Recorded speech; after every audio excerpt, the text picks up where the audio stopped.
우리 그리스도인들에게 이 땅에서의 삶을 성화의 과정이라고 말씀합니다. 거룩해져가는 과정. 허물과 죄로 인해서 욕심과 교만으로 살 수밖에 없는 우리가 말씀과 기도를 통해서 조금씩 나를 다듬고 하나님을 닮은 거룩한 인격으로 완성되어 가는데 이것을 성화라고 하지요. 오늘 말씀 5절에도 이렇게 말씀합니다. 하나님의 말씀과 기도로 거룩하여 짐이라. 성도는 하나님의 말씀과 기도로 거룩하여 진답니다. 말씀과 기도로 우리가 거룩해져 가게 되는 것입니다. 신앙생활에서 기도는 단순히 내가 바라는 뭔가 소망, 내 소원을 이루는 이런 수단뿐만 아니라 기도는 여러 가지 기능을 가지고 있습니다. 기도하는 가운데에 죄를 회개하기도 하고요. 기도하면서 우리의 안식과 마음의 평안을 얻기도 합니다. 이 모든 것이 하나님께서 베풀어 주신 은혜의 열매들입니다. 기도의 제목이 이루어지는 것, 또 우리의 죄 사함을 받는 것, 또 마음의 평안과 안식을 얻는 것, 이런 것들이 다 은혜로 이루어지는 열매들인 거죠. 오늘 말씀은 사도 바울이 디모데에게 교회 내에서 일어나고 있는 이런 어려운 상황들, 이런 상황들이 놓여 있을 때 기도할 것을 강조하고 있습니다. 기도로 거룩하여지기 때문이래요. 그렇다면 기도는 이 성화의 삶에서 성도의 삶에서 거룩해져가는 과정에서 구체적으로 우리에게 어떤 유익을 주는 것일까? 우리의 삶의 목적 가운데 하나인 이런 삶의 성화의 삶에서 기도는 어떤 역할을 하는 걸까? 우리 하루하루 살아가면서 거룩해져가는 하나님의 형상을 닮아가는 삶이 아니겠습니까? 그런데 기도가 어떤 역할을 하는 건가? 첫 번째는 기도는 진리 안에 있게 합니다. 오늘 1절에 보니까요. 후일에 어떤 사람들이 믿음에서 떠나 미혹하는 영과 귀신의 가르침을 따르리라 하셨다. 이렇게 이야기를 합니다. 이거는 선지자가 또 성경에서 말씀하고 있는 나중에 일어나게 되는 이런 예언뿐만 아니라 디모데가 사역하고 있는 당시 그 교회 공동체 안에서 실제로 벌어지고 있는 일이었던 거예요. 믿는다고 하는 자들이 미혹의 영을 따르고 귀신의 가르침을 따르는 자들이 있었던 겁니다. 바울은 이들이 믿음을 떠났다고 말하고 있습니다. 미혹의 영과 귀신의 가르침을 따르는 자들. 우리가 아는 바와 같이 교회는 믿는 자들의 모임이죠. 앞에서 바울은 교회를 이렇게 정의했습니다. 3장 15절에 보니까 이 집은 살아계신 하나님의 교회요 진리의 기둥과 터니라 크도다 경건의 비밀이여 그렇지 않다 하나니 없도다. 그러면서 이렇게 이어집니다. 그는 육신으로 나타난 바 되시고 영으로 의롭다 하심을 받으시고 천사들에게 보이시고 만국에서 전파되시고 세상에서 믿음 받으시고 영광 가운데 올려졌느니라. 아니 지금 교회를 이야기하다가 그가 누굽니까? 예수 그리스도를 가리키죠. 예수 그리스도가 곧 하나님의 교회고 진리의 기둥과 터라는 겁니다. 이렇게 예수님이 진리의 기둥과 터인데 여기에 반박할 수 있는 신자가 있겠느냐라는 거예요. 여기에 뭐가 틀린 말이 있느냐. 우리 주님께서 진리의 기둥과 터가 되시는 줄로 믿습니다. 진리의 기둥과 터. 그런데 교회 안에 어떤 자들이 있다는 겁니까? 미혹하는 영과 귀신의 가르침을 따르는 자들이 있답니다. 이 미혹이라는 말은요. 미혹이라는 말의 본질은 방황입니다. 방황. 마땅히 가야 할 길을 잃게 만들어요. 미혹이라는 말은 길을 잃게 만드는 거예요. 그리고 길을 잃게 하려면 어떻게 하는 겁니까? 길을 잃게 하려면 이 길 아니야 이렇게 이야기해야 되겠죠. 그래서 속여야 하는 거예요. 미혹은 속이는 방식으로 길을 잃게 만듭니다. 이 길 말고 저쪽 길로 가야 쉴만한 물가로 나와. 이 길 말고 방향을 바꾸어야 안전해. 그렇게 속이는 거예요. 이렇게 해야 너는 인생의 행복을 찾고 이렇게 해야 너는 만족을 얻는다고 말하는 겁니다. 그렇게 속이고 거짓말을 해서 하나님을 떠나고 진리를 떠나게 하는 것이 미혹이에요. 아담과 하와를 미혹했던 사탄의 속임이 이런 미혹이었습니다. 선악을 알게 하는 나무 열매를 먹으면 하나님과 같이 될 거야. 하나님과 같이 될 거야. 귀신의 가르침 역시 이런 사탄의 지배 가운데에 일어나는 일입니다. 자, 여기서 기도의 역할이 무엇일까? 우리에게 다가오는 이런 세상의 달콤한 말들, 이런 달콤한 말들이 과연 그런 것인지를 기도하는 가운데에 분별하고 깨닫고 길을 잃지 않도록 진리 안에 있게 하는 겁니다. 기도가 우리를 진리 안에 머물러 있게 하는 겁니다. 무엇이 진실인지, 무엇이 속이는 것인지를 기도하는 가운데에 분별할 수 있도록. 기도는 이 진리의 말씀을 내면화하는 거예요. 체화시키는 일이기 때문이에요. 성경은 객관적인 거죠. 눈에 보이는 겁니다. 성경은 누가 하나 이걸 나와 있는 말씀이 있기 때문에 여기에서 뭐라고 토를 달 수가 없어요. 그런데 이것이 곧 내 것은 아니죠. 내 체질로, 내 성품으로, 내 인격으로, 나의 것으로 만들기 위해서는 기도의 과정을 통해서 이걸 내 주관적으로 내면화시키는 겁니다. 기도예요. 그래서 하나님의 말씀을 읽는 것도 좋은 일이지만 하나님의 말씀을 붙들고 하나님의 말씀을 가지고 이걸 내 삶 속에서 이루어질 수 있도록 또 내가 이렇게 살아갈 수 있도록 그렇게 하나님 앞에 붙들고 간구하는 겁니다. 여러분, 기도의 삶이 아니면 길을 잃기가 쉽습니다. 말씀의 원리가 아님에도 불구하고 내가 생각하는 것, 내가 믿고 있는 그것이 성경의 원리라고 착각하기가 쉬워요. 말씀의 원리가 아닌데도 불구하고 기도 생활을 안 하다가 보니까 내가 가지고 있는 세상적인 생각과 신앙의 삶이 내 마음에서 이게 버무려져서 이게 신앙인 줄 알아요. 그런데 알고 보면 내 안에 있던 욕심의 근거에 있는 교만한 마음에서 출발하는 것들도 있습니다. 기도가 이런 마음을 정화시켜주고 온전히 말씀으로 돌아가게 하고 나를 돌아보게 하면서 진리 안에 거하게 하는 것입니다. 기도하는 가운데에 진리 안에 살아가는 우리 모두가 되기를 바랍니다. 두 번째는 선한 양심에 따라서 살게 합니다. 2절에 보니까 자기 양심이 화인을 맞아서 외식함으로 거짓말하는 자들이라 이런 자들이 자기 양심에 화인 맞은 자들이랍니다. 앞에서 말한 미혹하는 영을 따르고 귀신의 가르침을 따르는 자들을 말하죠. 특별히 자기 양심에 화인을 맞았다고 하는데 이 화인 맞았다라는 말은 시뻘건 인두에다가 낙인을 찍는다. 그걸로 낙인을 찍는다는 말이죠. 고대 세계에서 가축이나 노예들에게 주인의 소유권을 표시하기 위해서 신체 일부에 낙인을 찍었다 그러죠. 마찬가지로 오늘 말씀에서 외식하면서 거짓말하는 자들은 누구의 소유가 되었다는 겁니까? 외식하면서 거짓말하는 자들. 사탄이 이들의 소유권을 표시하기 위해서 낙인 찍은 것에 비유하고 있습니다. 낙인을 찍은 증거가 어떻게 드러납니까? 자기 양심을 외면하고 거짓말하는 것으로 드러납니다.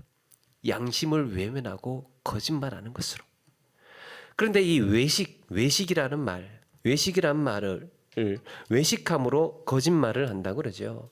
이 외식하다는 말이 문자 그대로 보면 무엇으로 말미암아 판단한다라는 뜻이에요. 외식. 무엇으로 말미암아 판단한다.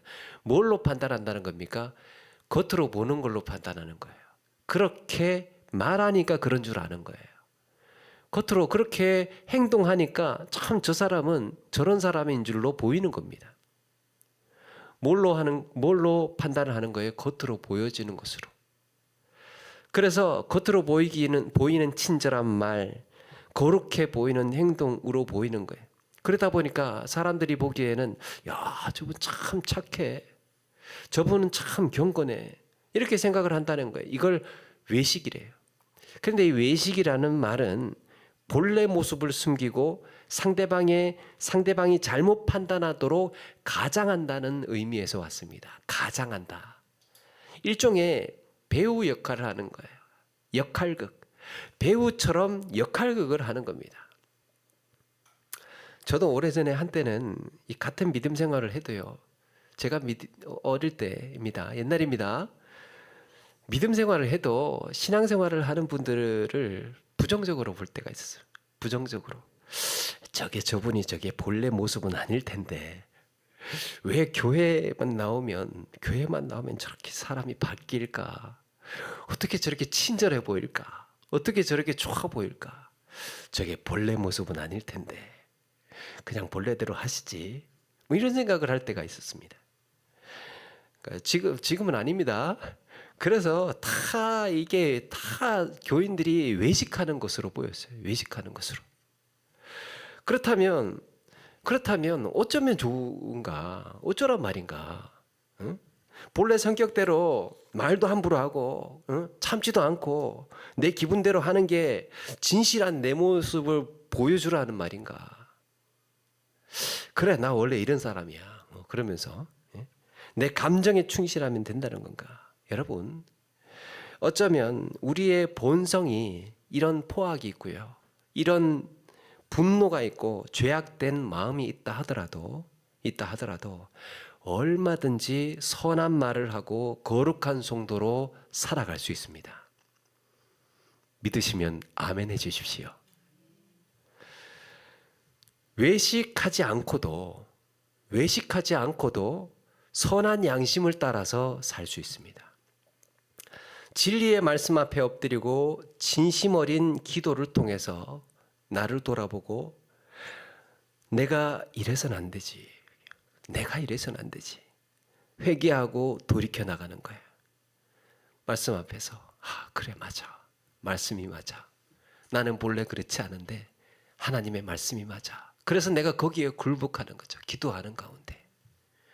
그러면 다 이게 만족이 되는 거죠. 내 본래 나는 타락하고 죄악이 있더라도 이 나를 부정하는 거죠. 나를 부인하고 하나님의 말씀에 굴복해서 그래, 내가 한번 이렇게 바꾸어 봐야 되겠다. 이렇게 해가야 되겠다. 그리고 중요한 것 한 가지. 중요한 것은 주님 안에서 본래의 나를 시인하는 겁니다. 하나님, 주님, 본래 내가 이렇습니다. 만일 우리가 우리 죄를 자백하면 그는 미쁘시고 의로우사 우리 죄를 사하시며 우리를 모든 불의에서 깨끗하게 하실 것이요. 그랬습니다. 자백하면. 솔직히 이야기하면 깨끗하게 해주신대요. 사실은 그렇게 착하지 않습니다는 거예요. 사실은 저 그렇게 착한 사람 아니에요. 그걸 시인하라는 거죠. 저 그런 사람이 못 됩니다라는 걸 보여주라는 거예요. 저는 알고 보면 무슨 투성이에요 라는 것을 늘 달고 살라는 거예요. 그렇게 나를 시인하는 겁니다. 나를 시인하는 것.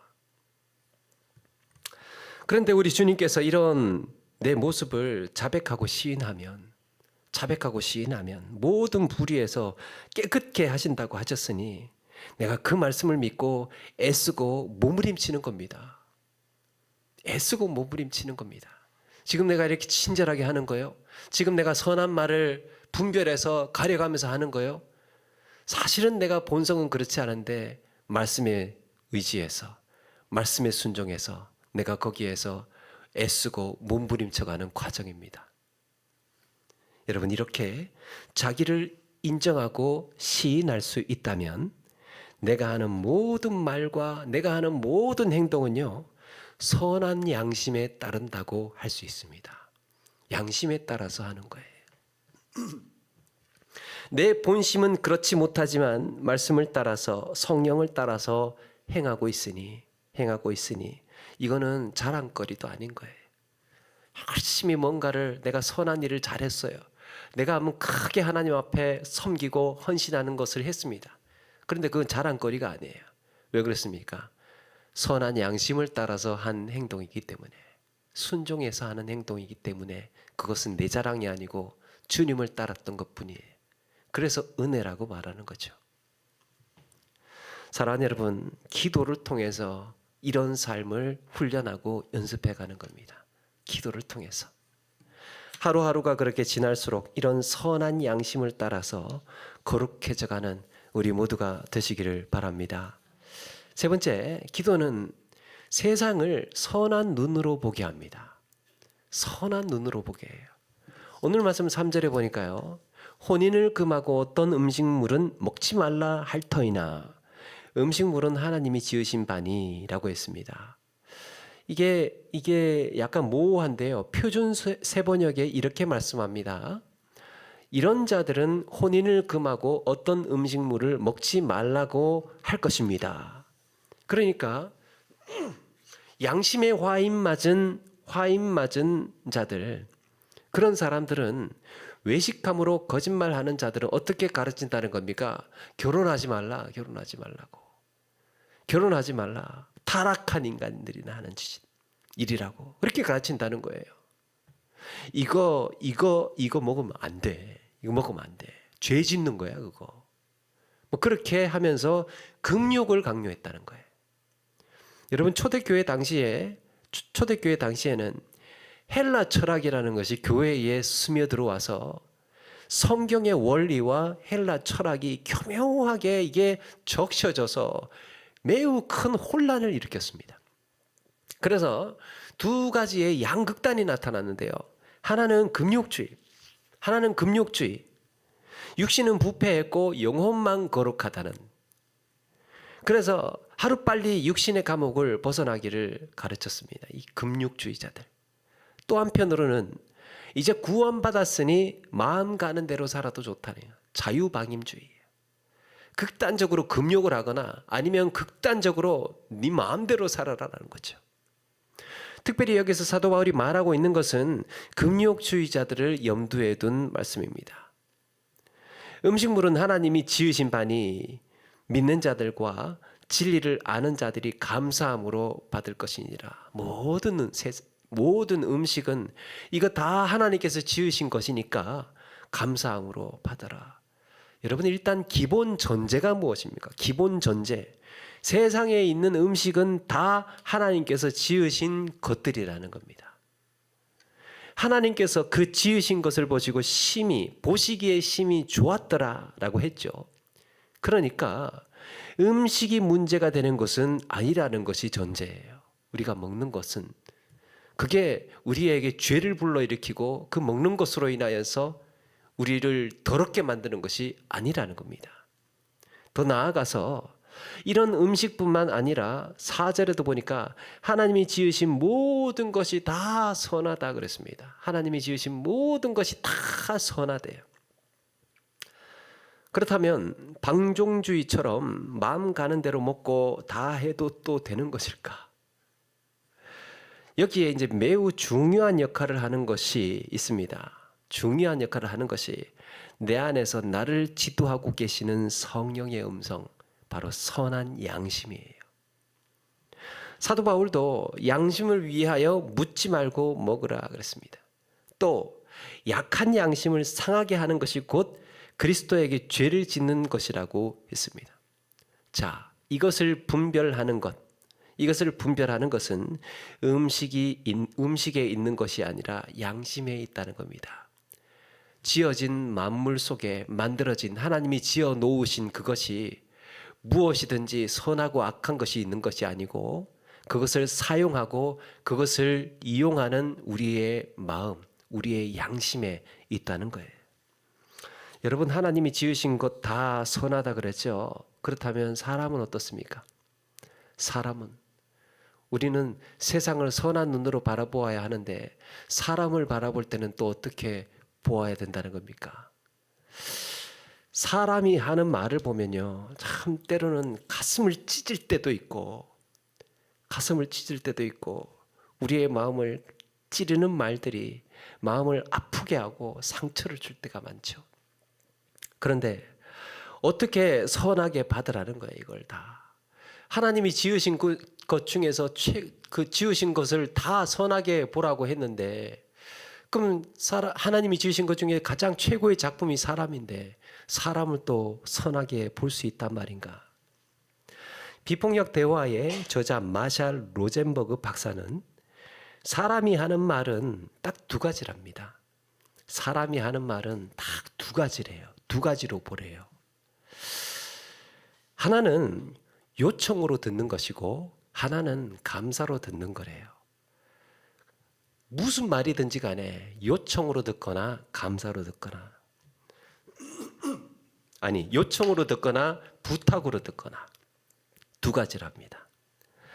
이에 대해서 어떤 분이 예를 들어서 이야기를 합니다. 내가 열심히 일해가지고 나도 가져보지 못한 명품백을 엄마한테 가서 이제 선물을 해줬어요. 선물을 해줬는데 그랬더니 엄마가 뭐라 하느냐. 야, 네가 얼마나 번다고 이런 걸 갖고 사와. 얼마나 번다고. 응? 돈이 썩어 나나 봐. 네가 지금 이런 거 살 때야? 이렇게 이야기를 했어요. 이걸 부탁으로 해석을 하면 두 가지라고 그랬죠. 요청이나 부탁이라. 이 부탁으로 해석을 하면 우리 딸 엄마 이런 거 없어도 돼. 이거 모아서 나중에 결혼할 때 꼭 필요할 때 써주면 좋겠다. 이 부탁이래요. 그걸로 해석을 하래요. 그리고 감사로 해석을 하면 도로 가져가라는 말은 안 했잖아요. 그러니까 이 감사하다는 얘기구나.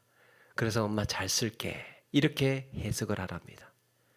인간의 말은 번역해서 들어야 들립니다. 인간의 말은 번역을 해서 들어야 들려요. 이게 뭡니까? 타인의 말을 왜곡하는 건 아니에요. 타인의 말을 왜곡하는 것이 아니고 뭐를 보라는 거예요? 본심을 잃는 훈련을 하는 거예요. 그게 본심이지 않겠습니까? 그게 본심이잖아요. 겉으로는 쓴소리를 하고 겉으로는 아픈 말을 찔러대고 겉으로는 사실은 마음에 없는 말들을 80% 90% 그렇게 한다고 해도 사실 본심은 그게 아니잖아요. 엄마가 딸에게 할 수 있는 요청과 감사, 우리 딸 고생 많았다, 잘 쓸게, 이런 표현. 그래서 사람이 하는 말은 다 이렇게 번역기를 돌려야 본심이 보인다는 거죠. 그래서 우리가 읽어야 하는 것은 뭐냐? 하나님께서 선하게 만드신 그 마음의 본심을 읽을 줄 아는 그 훈련을 해나가는 것입니다. 사실은 참 쉽지 않습니다. 쉽지 않으나 기도하는 가운데 이게 하나님께서 사람을 선하게 만드셨어. 그 마음에도 착한 심성이 있을 거야. 그 마음에 그 마음에도 선한 양심이 주도하고 주장하고 있을 거야. 그래서 내가 그걸 믿어보는 거예요. 나한테 요청을 하는 거였구나. 부탁하는 거였구나. 이거는 감사하다는 표시구나. 그렇게 내가 해석을 하고 번역을 해야 우리의 마음에 평안을 얻을 수 있습니다. 자, 이렇게 진리 안에서 죄와 허물을 분별하고 선한 양심을 따라서 살고 하나님이 지으신 세상을 선하게 바라볼 수 있는 이런 훈련이 기도의 삶이고, 이로 인해서 우리의 성품, 인격이 다듬어지고 그리스도의 형상으로 세워가는 줄로 믿습니다. 성화의 삶을 위해서 꼭 기도가 필요하다는 것을 기억하시고 하루하루 기도를 통해서 성장하고 성숙해 가시는 저와 여러분 되기를 주의 이름으로 축원합니다.